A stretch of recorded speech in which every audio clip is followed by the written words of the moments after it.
আসসালামু আলাইকুম প্রিয় দর্শক, আশা করি আল্লাহর রহমতে সবাই ভালো আছেন। আমি আজকে বানাবো খুবই মজার একটা রেসিপি, তা হলো গরুর মাংসের খিচুড়ি। এই রেসিপিটা বানানো খুবই সহজ আর খাইতে অত্যন্ত মজার। আশা করি সাথে থাকবেন, পুরো রেসিপিটা দেখবেন, তাহলে স্টেপ বাই স্টেপ বুঝতে পারবেন। এখানে আমি 1 কিলো গরুর মাংস হাড় এবং চর্বি সহকারে নিয়ে নিছি। তারপরে মাংসগুলোতে আমি মশলা লাগিয়ে নিব। প্রথমে দিয়ে দিলাম 1 চা চামচ হলুদের গুঁড়া, 2 চা চামচ দিলাম লাল মরিচের গুঁড়া, 1 চা চামচ দিলাম জিরা গুঁড়া, 1 চা চামচ ধনিয়া গুঁড়া, 1 চা চামচ দিলাম গরম মশলা, আর 2 চা চামচ দিলাম লবণ। তারপরে দিব কিছু আস্ত মশলা, 3টা তেজপাতা, 3 টুকরো দারুচিনি, 6টা ছোট এলাচ, 7-8টা লং আর 2টা স্টার মশলা। তারপরে দিয়ে দিলাম 4টা মিডিয়াম সাইজের পেঁয়াজ আর 3টা কাঁচামরিচ কুচি, আর দিয়ে দিব 1/4 কাপ টক দই, আর দিয়ে দিলাম 1/2 কাপ কর্ন অয়েল। আমি 1/2 কাপ কর্ন অয়েল দিয়ে একটা পেঁয়াজ বেরেস্তা করে নিয়ে নিছি। পরে আমি খিচুড়ির উপরে পেঁয়াজ বেরেস্তাগুলো দিব।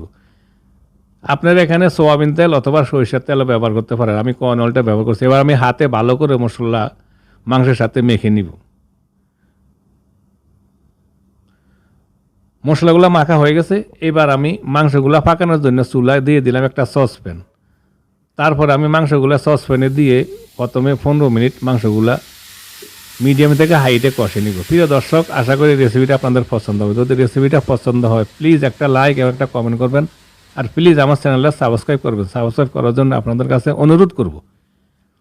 এবার আমি ঢাকনা দিয়ে মিডিয়াম থেকে হাই হিটে 15 মিনিট মাংসগুলা কষে নিব। চলে আসলাম 15 মিনিট পর। এর মাঝে আমি আরও 2বার অফ ক্যামেরা মাংসগুলো লাড়া দিয়ে দিছি। দেখুন মাংসগুলো ভালো করে কষানো হয়ে গেছে, তেলগুলো আলাদা হয়ে গেছে এবং মাংসতে কিছুটা পানি বাড়িয়েছিল, পানিগুলো শুকিয়ে গেছে। আমি ভালো করে মাংসগুলো কষিয়ে নিছি। এবার আমি মাংস রান্না করার জন্য দিয়ে দিলাম গরম পানি। আমি প্রায় 1 লিটারের মতন গরম পানি দিলাম। তারপর একটু লাড়া দিয়ে দিব। এবার আমি প্রথমে 30 মিনিট মাংসগুলা মিডিয়ামে থেকে হাই হিটে রান্না করব। তারপরে আরও 20 মিনিট মিডিয়াম হিটে কন্টিনিউ 50 মিনিট আমি মাংসগুলা রান্না করে নরম করে নিব। চলে আসলাম 50 মিনিট পর। আমার মাংস রান্না হয়ে গেছে। দেখুন মাংস থেকে কিছুটা বেশি তেল দেখা যায়, কারণ আমার মাংসতে চর্বিটা একটু বেশি। তাই আপনারা চর্বি অনুযায়ী মাংসতে তেল দিবেন। এই জন্য আমি আধা কাপ তেল দিয়েছি, বেশি দেই নাই। এবার মাংস রান্না হয়ে গেছে। এবার আমি ঢাকনা দিয়ে মাংসগুলো এক সাইডে রেখে দিব। তারপরে একটা ফ্রাই প্যানে আমি দিয়ে দিলাম 1 কাপ মুগ ডাল। মুগ ডালগুলো আমি হালকা বাদামি কালার করে একটু ভাজি করে নিব। লো হিটে মুগ ডালগুলো আপনারা ভাজি করে নেবেন। হাই হিটে ভাজি করলে মুগ ডালগুলো জ্বলে কালো হয়ে যাবে। এইবার ডালগুলো ধুয়ে নিয়ে আসবো। চলে আসলাম ডালগুলো ধুয়ে। এখানে আমি আরও 1 কাপ বুটের ডাল আধা ঘন্টা আগে ধুয়ে পানিতে ভিজিয়ে রাখছি, আর 2 কাপ বাসমতি চাল। বুটের ডালটা আগে ভিজিয়ে রাখার কারণ হয়েছে যাতে তাড়াতাড়ি সিদ্ধ হয় মুগ ডালের সাথে। আপনারা চাইলে বুটের ডালটা না দিলেও পারবেন, পছন্দ অনুযায়ী। এবার আমি ডাল এবং চালগুলো মিক্স করে পানি জড়াইয়া একটা চাটনিতে নিয়ে নিলাম। এবার খিচুড়ি পাকানোর জন্য চুলে একটা পাতিলে দিয়ে দিলাম 2 টেবিল চামচ ঘি, আর দিয়ে দিলাম 2 টেবিল চামচ কর্ন অয়েল। আপনারা সরিষার তেলও ব্যবহার করতে পারেন অথবা সয়াবিন তেল। আর দিয়ে দিলাম একটা পেঁয়াজ কুচা।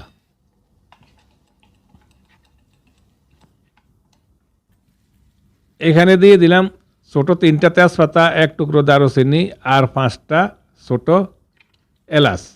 এবার আমি পেঁয়াজ আর মশলাগুলোকে 1 মিনিটের জন্য তেলে ভাজি করে হালকা একটু বাদামি কালার করে নিব। পেঁয়াজ এবং মশলাগুলো বাদামি কালার হয়ে গেছে দেখুন। এবার আমি দিয়ে দিলাম আধা চামচ রসুন ছেঁচা, আর আধা চামচ দিলাম আদা বাটা। আদা রসুনগুলোকে আমি প্রায় 10-15 সেকেন্ডের মতন আবার একটু ভাজি করে নিব, যাতে কাঁচা গন্ধটা চলে যায়।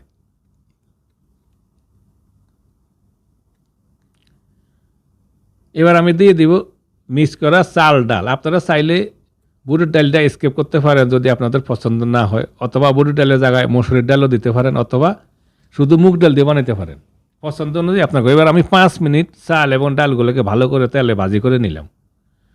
5 মিনিট ভাজি করে চালটাগুলোকে কড়া করে একটু মচমচা করে ভাজি করে নিলাম। এবার আমি দিয়ে দিব গরম পানি। আমি প্রায় 1 লিটারের মতন গরম পানি দিয়ে দিলাম খিচুড়ি রান্নার জন্য।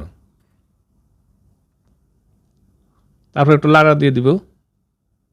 এবার আমি দিয়ে দিব রান্না করা মাংস।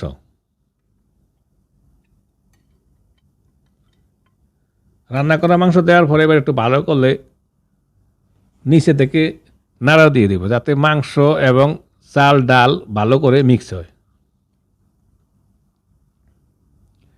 তারপর আমি দিয়ে দিলাম আধা চামচের মতো লবণ, যেহেতু আমার মাংসতে লবণ আছে, বেশি লবণের প্রয়োজন। এবার একটু ঢাকনা দিয়ে 2 মিনিট রাখবো। চলে আসলাম 2 মিনিট পর। আমার চালগুলো বলক আইসা গেছে, দেখুন খিচুড়িগুলো বলক আইসা গেছে। এবার একটু লাড়া দিয়ে দিব নিচে থেকে। তারপর আমি দিয়ে দিলাম 4টা কাঁচামরিচ, যেহেতু আমি লাল মরিচ বেশি দিছি এই জন্য মরিচ কম দিছি। আর দিয়ে দিলাম কোয়ার্টার কাপের মতো গোলাপ জল। আবার একটু নাড়া দিয়ে দিব। তারপরে নাড়া দিয়ে ঢাকনা দিয়ে আমি একেবারে লো হিটে 10 মিনিট দমে রাখবো। দমে মানে ঢাকনা দিয়ে লো হিটে 10 মিনিট রাখবো। চলে আসলাম 10 মিনিট পর, আমার খিচুড়ি ফাঁক হয়ে গেছে দেখুন। আমি এবার একটু নিচের চাউলগুলো উল্টে দিব, যাতে নিচের চাউলগুলো উপরে আসে আর উপরের চাউলগুলো সমানভাবে নিচে যায়, তাহলে সমানভাবে সিদ্ধ হবে। যেহেতু আমি বুটের ডাল দিছি এই জন্য আমি একটু দমে বেশিক্ষণ রাখবো, তাতে বুটের ডালগুলো ভালো করে সিদ্ধ হবে। এবার দিয়ে দিলাম 1 টেবিল চামচ গাওয়া ঘি।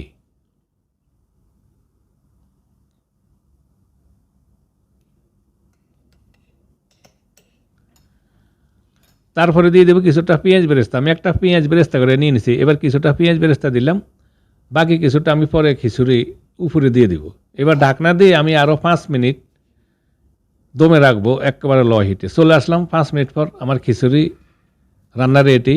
দেখুন খিচুড়িগুলো কেমন জরজরা হয়েছে, কোনো চাকা হয় নাই, জরজরা হয়েছে এবং কালারটাও কেমন সুন্দর। আমি একটা বুটের ডাল টেস্ট করে দেখলাম, ডাল নরম হয়েছে, যেহেতু আমি লো হিটে দমে রাখছি। এবার আমি একটা প্যানে বাইরে নিলাম, দেখুন কেমন সুন্দর জরজরা। প্রিয় দর্শক, আশা করি রেসিপিটা আপনাদের পছন্দ হবে। যদি রেসিপিটা পছন্দ প্লিজ একটা লাইক এবং একটা কমেন্ট করবেন, আর প্লিজ আমার চ্যানেলটা সাবস্ক্রাইব করবেন। সাবস্ক্রাইব করার জন্য আপনাদের সবার কাছে অনুরোধ রইল। সবাই ভালো থাকুন, সুস্থ থাকুন। ধন্যবাদ সাথে থাকার জন্য।